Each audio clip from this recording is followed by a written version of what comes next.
тий. Анх яг энэ урт наслуулдаг сүмийн мэдлэгийг харан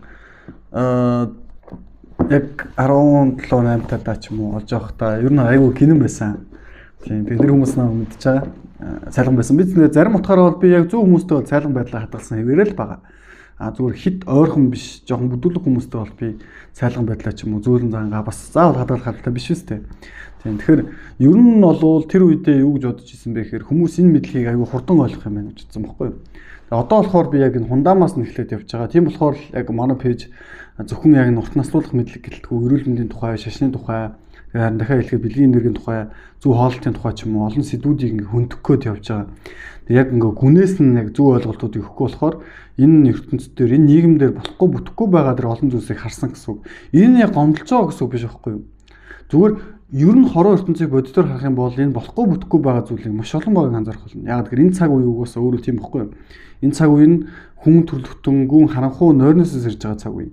Тэрээс биш хүмүүсийн бодож байгаа шиг ярьж байгаа шиг гів энтхэн нэг тийм бурхан ирсэн юм шиг те бүх юм сайхан болсон юм шиг тийм цаг үе бол биш байхгүй юу? Харин бид нар хэр хурдан цэвэрлэгдэх вэ? Хэр хурдан үнэн цэвэрлэгдэх вэ? Чамайг цэвэрлэе гэж ярьсан нэртэй худалж гаруудаас гэрхэн өөрийгөө авд сурах вэ гэдэг тухай ярих гэдэг байгаа байхгүй юу? Тэгснэ би яг жихэн бодит амьдралдаа ч яаж гоё амьдрах вэ? Ер нь бол уртнасаа л сүнслэг авралын тухай эхлээд мөн. Гэхдээ явандаа болохоор чи гоё амьдрах тухай байхгүй юу? Тийм гоё амьдрах тухай. Чи хайраар дүүрэн байх тухай. Хүмүүс яг одоогоор л урт нас гэж ярихаар төсөөлт нь яг анх өөрийнх нь төсөөлт байдаг тэр урт настай хүмүүс, өндөр настай хүмүүс нь дандаа хэцүү, ганцаардмал, хоосорсон, ядарсан ийм байдалтай харагддаг учраас хүмүүс яг тэгж бодоод байгаа. Яг өөрийнхөө мэддэг мэдлэгийн хувьд л бодоод байгаа. Гэхдээ яг үүндээ бол тийм зовсон амьдралын тухай ярьж байгаа биш. Илүү эрхчлөөтэй, илүү хүчрэхэг, илүү ялагдшгүй байдлын тухай ярьж байгаа маа.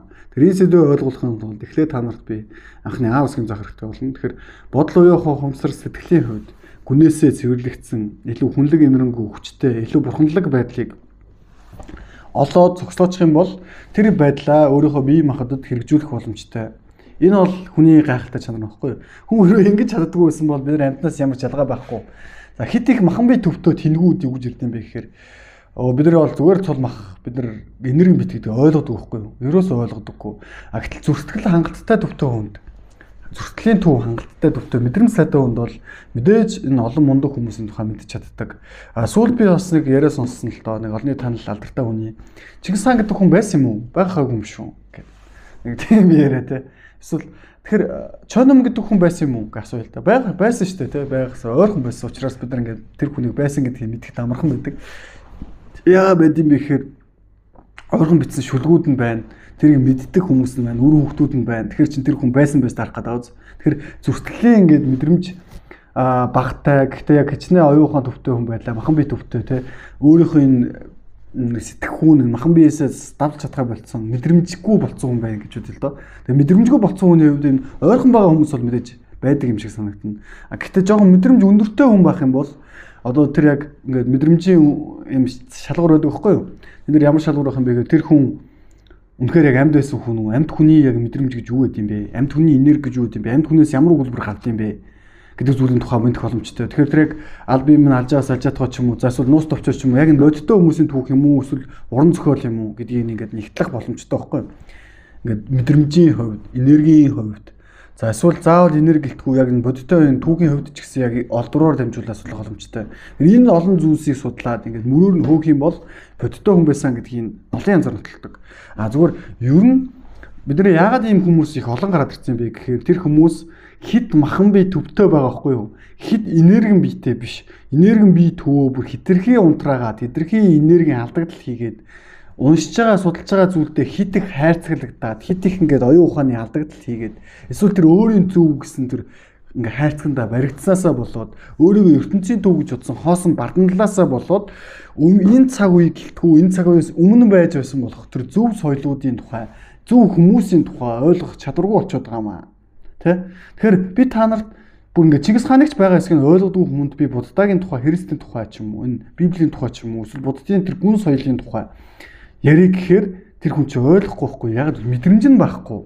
Зүрх сэтгэлд нь тийм мэдрэмж байхгүй болчиход шүү дээ. Нэг юм таг гэдэг тэ бүр хитрхи юм хүн гэдэг чинь яг яад юм бэ гэхээр тэр мэдрэмж нь тэгээ ингээ сүнслэг чадвар нь маш их урт хугацаатай маш их тийм хүчрхэг байх хэрээрээ олон цаг үеийг дамнаж сэтгэж чаднаа. Гэхдээ дамнаж сэтгэнэ гэхээрээ 21-р зуунд амьдарч ийж 13-р зуун юм шиг сэтгэхүйтэй тэнийг мал бол гэж байгаа юм биш. Тийм мал олъё гэвэл энэ гудамжинд гараад ороход яг Прүсттэй адилхан олдох байхгүй юу? Би тийм мундаг болохоор хэлж байгаа биш. Тэгээ та нар яг өөрсдөө энэ зовлонгуудыг туулаад явж байгаа болохоор хэлж байгаа юм. Тэ? Стаалж хиднаа, зодод цохиё. Тэ тэр нэг хятадыг зодё гэдэг тийм хүмүүс зөндөө байгаа. Гэтэ 13 дугаар зуун биш. 21-р зуунд амьдарч байгаа хүнд хятад ямар улс вэ? Бид нар ямар улс вэ? Бид нар яагаад ядуу байна вэ? Бид нар тэгтээ ядуу байхгүй байх боломжтой байсан уу? Бид нар илүү баян байх боломжтой байсан уу? Биднийг юу хайрцагцсан, юу гацаацсан, юу бидний тэнэг болгоцсон бэ? Бидний сэтгэхүйг юм болгоцсон бэ гэд бодцоо. Сэтгэхүйг юу барьдгийг? Тэгвэл энэ гэр бүл барьдгийг, гэр бүлийн соёлууд барьдгийг, шашин барьдгийг. Гэтэ Монгол соёл, гоё соёлууд байсан. Гэтэ одоо бид нар тэрийг мартцсан, сэргээж байгаа юм шиг мундаг ярьж байгаа нөхдүүд болохоор худлаа дүр эсгэж байгаа байхгүй юу? Тийм болохоор тийм дүр эсгсэн гаруудаас хол байгаарай. Хамтдаа үтсэн хичээгээд явж ивэл зөв зүйлийг, зөв шийдлүүдийг олох боломжтой. Тэгэхээр хамтдаа хичээгээд энэ бүх зүйлийг гэрэлтүүлдэг, хамтдаа лаг амьдарч чаддаг монголчууд болцгоё.